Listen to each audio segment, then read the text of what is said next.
Jenn Tran took Devin, Jonathan, and Marcus to the fantasy suites on the August 26 episode of The Bachelorette, and one man told her, "You deserve someone that is sure about you." Jenn Tran headed to the fantasy suites on the latest episode of The Bachelorette, but for one man, the overnight date might not have been much of a fantasy. "I can't do it anymore," Devin said in a flash-forward interview at the beginning of the August 26 episode.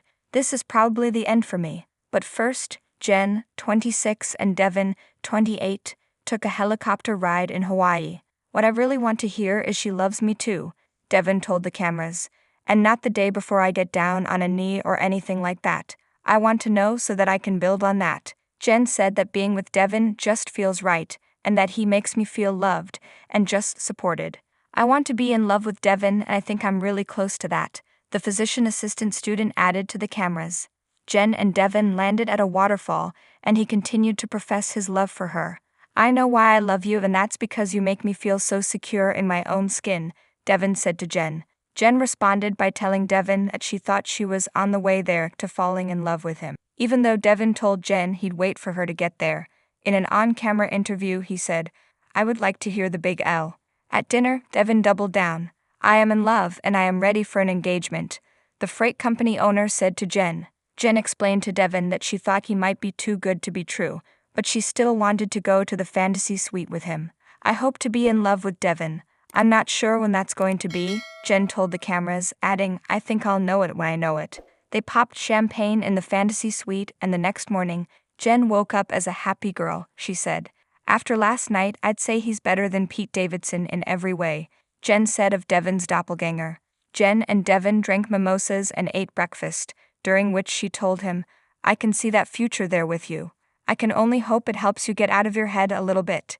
Next, Jenn picked up Jonathan in a red Jeep, and they tried some fried dough treats called malasadas. "It's definitely worth the cheat day," Jonathan, 27, said. Jenn and Jonathan continued to explore a Hawaiian market and stumbled upon a waterfall. They hopped in the waterfall and made out.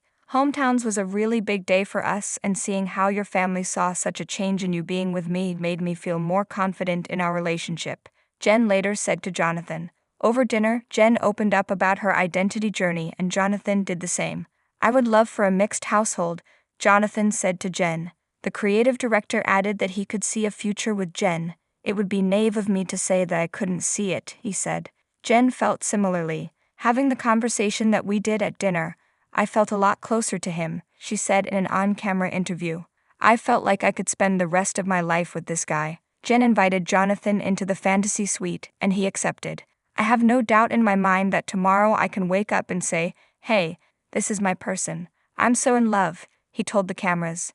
In the morning, Jonathan said he felt like everything just flowed between him and Jenn the prior night. Jenn joked to Jonathan, "I can't believe I'm in bed with Mummy Man from night one."